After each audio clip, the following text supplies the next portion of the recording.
Hello, cyberspace. We're back. We told you we would be. Yep, and this time we're brewing. What are we brewing tonight? We're making bread, aren't we? We're brewing, not baking. Well, it's still bread in a can, or bottle, or keg. Well, it's going to be in a keg. Very similar ingredients. Very true. Except we don't use flour. This time. We use the basics of flour, but not flour. Tonight we're making a honey crystal lager. We are using a kit, so we do have the kit ingredients here. So we're not going to show you the actual labels because we did not get permission to do so. But we're going to show you kind of what we got in the kit. There is one piece missing that I kind of used in the last batch I made that I didn't make from a kit and forgot to buy a piece. Oopsie. What was that? The Orflock tablet. Oh, the Orflock. We've got first extra light DME or dry malt extract. 3 pounds. For another bit of sugar we have Brewer's Special Honey. We actually have 3 pounds total. And next we have Crystal Grain. Now, if we were making bread, we would probably have a flour. This is kind of, sort of like a flour. What's the difference? Do you know? It's not been ground up fine. And what's the other difference? It's not been ground up fine. The difference between this and even the grain that we would use for flour is that this has been malted.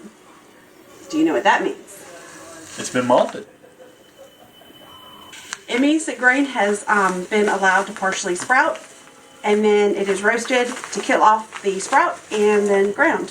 Gives it kind of a lovely, sweet, nutty flavor. And then we have Cascade flour hops and Cascade pellet hops. 2 different types of hops. And this we will not be using. This is the primer sugar. This is if we put this beer into bottles later. But we're not going to do that. What we do is keg, which is a lot easier, a lot simpler, and just requires more expensive equipment. To some degree, yes. We have a kegerator, so we can get away with that. The whole reason that you use this is when you make beer and put it in the fermenting bucket, you're going to lose all that carbon dioxide gas. When you put it into bottles, you need to bring that back. The yeast is still somewhat alive in that bucket. So when you put it into bottles, if you put in a little bit of this syrup, which is a type of sugar that is easily digestible by the yeast, it will create more carbon dioxide. These are just the main components that we have for the beer. So, how does beer become beer? Well, basically you take a yeast eating a sugar, turning into alcohol and carbon dioxide. Very simple. Very simple. It's kind of like when you make bread. You have a yeast eating the sugar and the carbohydrates of the flour and turning it into carbon dioxide, which is what makes bread loaves all big and puffy. The alcohol is negligible at that point because we're not leaving it for weeks and weeks on end. We are going to need some other equipment, and we're going to show you that in just a minute. We have our bottling bucket that we're using as our fermenter. There's a slight difference between a fermenting bucket and a bottling bucket. This is not going to matter that much for this. Right now, as you see, it's full of sudsy water. It's because we filled this with hot water and an acid sanitizer. This will make sure that this bucket is very, very clean. We're going to kill all other microbes off anything that is going to come in contact with the beer wort later. Wort is just a name for a beer that's not been fermented all the way. So we have this sitting here. If we didn't do this, we could potentially introduce some nasty, nasty microbes in it and make our beer just taste terrible. Inside this bucket, we have several things. I'm going to try to pick them out a little bit, and then we'll go from there. I'll rinse them off, and I'm going to put them away to dry. Don't know how much of that you'll see. So this is a hydrometer. What it does is it measures specific gravity. Basically how thick the liquid is in there. It also shows the sugar content that's in the bucket as well. We use calculations on this as well where it also shows the alcohol content by basically taking the sugar content in the beginning and subtracting what it is toward the end. And then there's a conversion to basically change it into percent of alcohol by volume, which is ultimately what you want to know when you have your beer. Because there's a big difference between a 9% alcohol by volume and a 5% alcohol by volume. especially in the glass. Next, here I go. There's the lid to our fermenting bucket. There's a hole in here for a reason. We're going to use that later with the airlock. We'll show you that in a minute. Yes, you want to sanitize your lid. If you do not sanitize your lid, there's all this area where bacteria could grow and potentially infect your beer. You don't want that.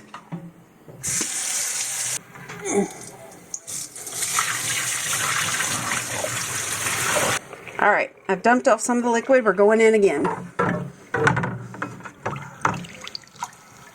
A ladle. So when we pour the wort fresh off the stove into the bucket and we add some sanitized water to it to get it to the right volume, we're going to measure the specific gravity with that hydrometer. So to do that, we're going to use this, dip out just a little bit. Since it's coming in contact with something that's not being cooked again, it's got to be sanitized. So here we have a graduated cylinder for our hydrometer. This is what we'll put the wort in and then put the hydrometer inside to get our measurement. Lastly, we have the airlock. This is very important because, as we were telling you, this wort, as it ferments into beer, will be giving off carbon dioxide. If this just allows the carbon dioxide to escape with no barrier, bugs could get in and enjoy that yummy, yummy sweet liquid. You don't want that. Germs could get in and eat up all that liquid too, and then you're going to have a funky tasting beer. We don't want this. We'll fill this to about the midway point with vodka, because that way if it gets sucked back inside the beer because of pressure differentials, it's going to kill anything that gets inside the vodka. It's going to be pretty darn sterile. I have emptied out the water from inside the bucket. It still needs a good rinse though, because there is some residue of the sanitizer in there. We want to get that out. The good thing about this is, since this is a bottling bucket, we can make sure that we don't have to tip over a 50-pound bucket of water into the sink. We can let some of it drain out of here. Simply get hot water, and we're just going to kind of run it down the sides. And we're going to keep doing it until we don't see foam in there anymore when we're running water. If we see foam, there's still sanitizing solution in it. We don't want that in our beer.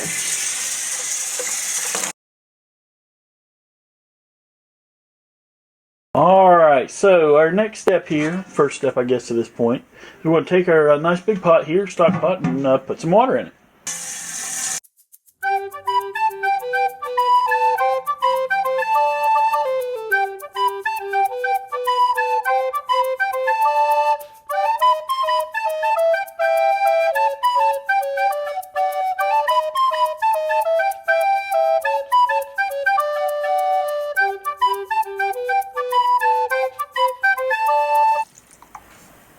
So one thing to note, we are on well water. If you have city water, county water, municipal water of any kind, and your water tastes a little funky, it's going to affect your beer. So make sure you use filtered water or run it through a filtered pitcher or something just to clean that flavor out.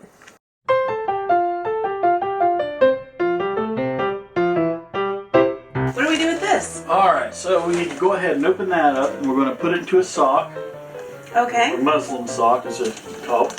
Are you going to be able to hold that for me while I pour? That's what I'm looking to do, find the end here. Key tip, put this over a trash can. There will be some dust. Alright. Yep, there's always a little dust that falls out. You don't want to tie it super tight close. Right. Because the grain will expand in the water.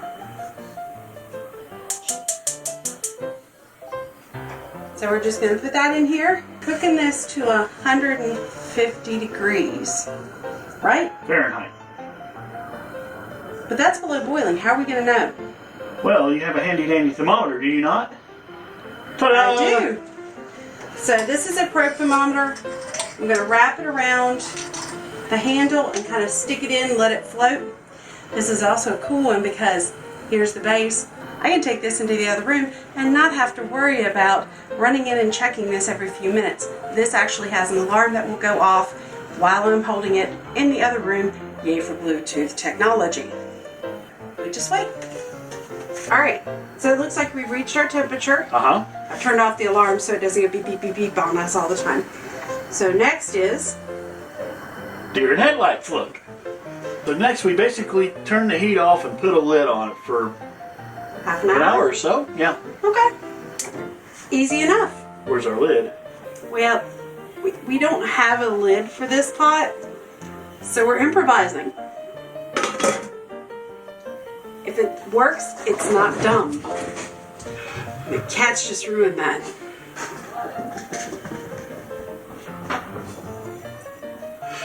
If it works, it's not dumb. So hit timer on, and I'll put in 30 minutes, and now we wait.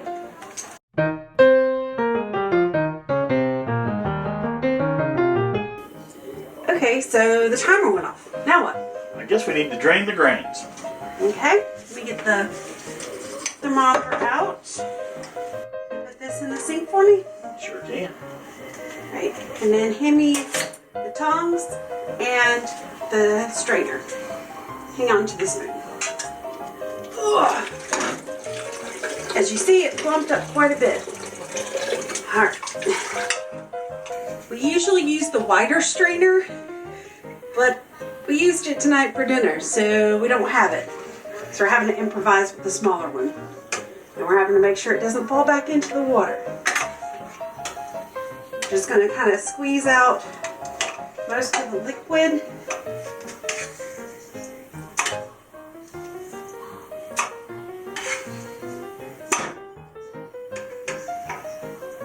And then now, I'm just going to toss this out.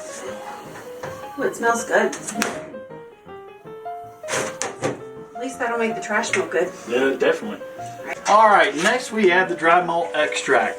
What we want to do with this is add it kind of slow and stir it in so we can get it to dissolve easily. Add a little heat to it there.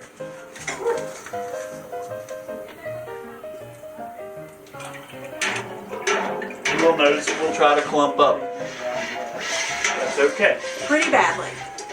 But the clumps will cook out, especially if you keep stirring it.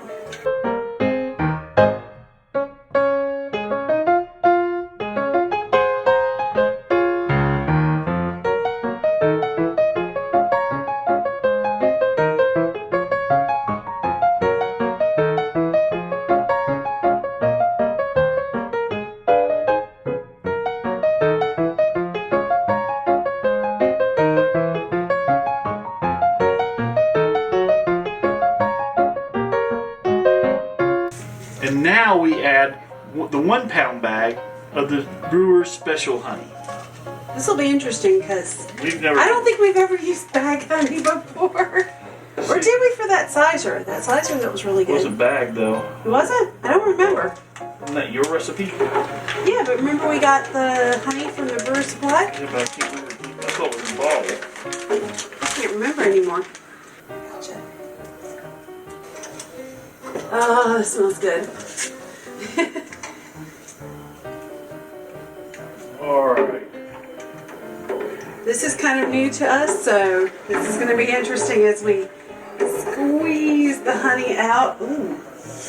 Oh, that's some thick, lovely honey that I just splashed myself with some wort. I think what I'm seeing with the ingredients we're putting in, the crystal grain, the Cascade hops, this is probably going to be a very mild kind of beer, not very strong, kind of a light, kind of everyday, kind of refreshing drink. That'd be my guess as well. Looks like crispy toothpaste. Just kind of milk it out. That's what we're going to have to do with this. I don't think we're going to get all of it out of the I don't bag. think that's going to happen either. I hate that. Alright, so we're going to bring this to a boil, and we're going to boil for 35 minutes. Okay. It's going to take a while to boil because now we've got a lot of extra sugar in here, and sugar will help raise the boiling point of water, just like if you add salt to water. Those dissolved solids do increase the boiling point of your water. They lower the boiling point. Actually, no, it doesn't. Why does it boil faster with salt then?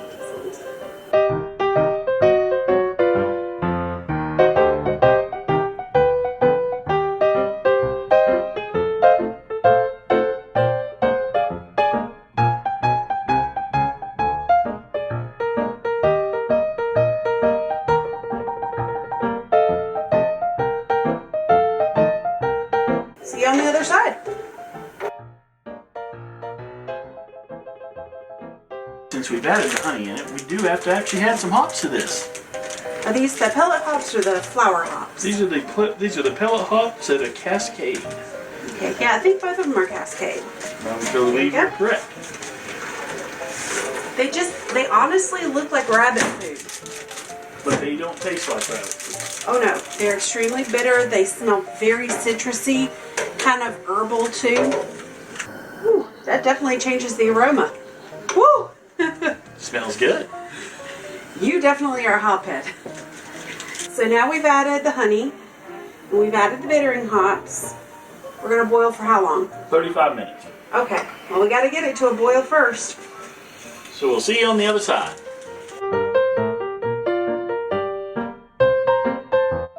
Now that 35 minutes is done, it's time to add the flavoring hops, the aromatic hops. This is what's going to hit your nose whenever you first drink the beer.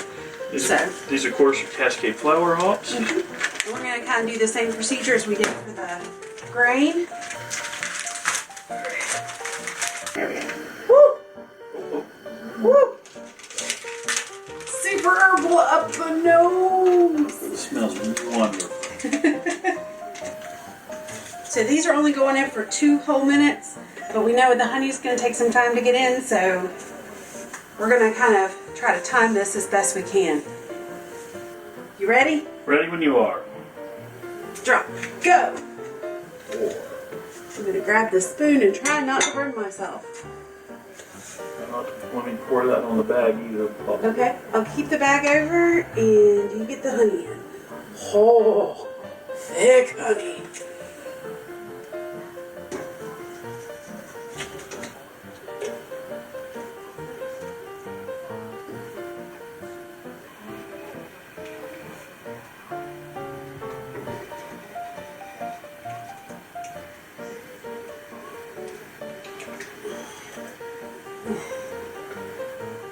Alright. Get this honey off of me. I think that's been about 2 minutes. Kill the heat. We're going to stir the honey in. Oh, wow. I know you said it smelled good. You're right. A lot of that really strong hop smell is diminished. You really get that strong honey smell. Whew, that is going to be good. Alright. Normally the recipe says to cool this in an ice bath, the whole pot in an ice bath. We don't do it that way. And this is where we have to say to people, do as we say, not as we do.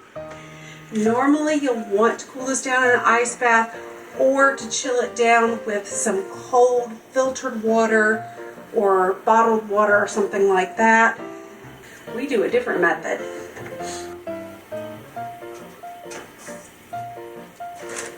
This is our little trick. You gonna help me get this in? Because help get that in. So what we do is empty our ice tray in here. And we've never poured this up so high. Usually we're on the ground. I think we should pour it on the ground so we don't burn ourselves.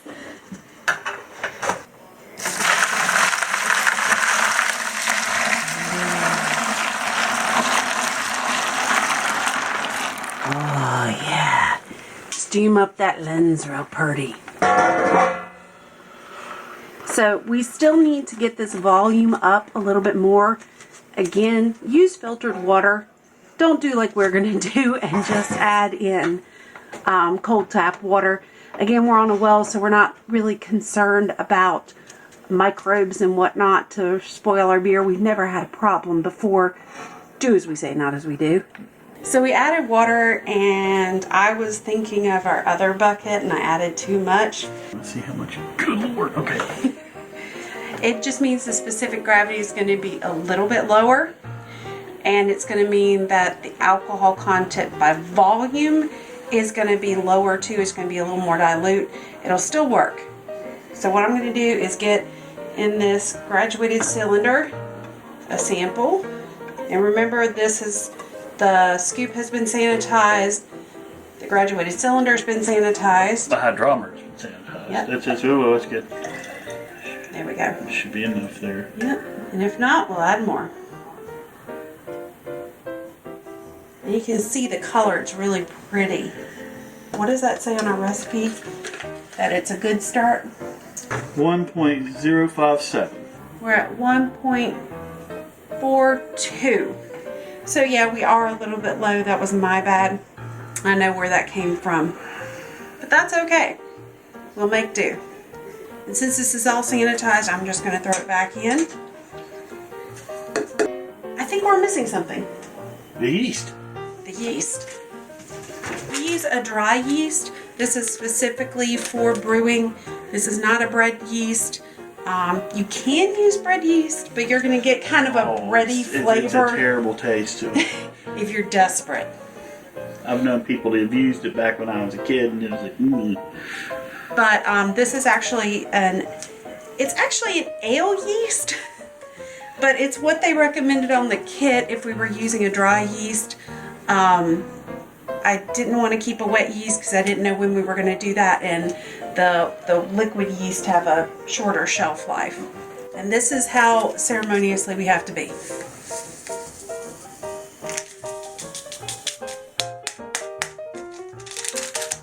Done. Now comes the lid. Oh, yeah. So we've got our airlock. We're going to put it in. We're going to seat it down pretty good. And then we're going to put vodka in. Hopefully you'll be able to see.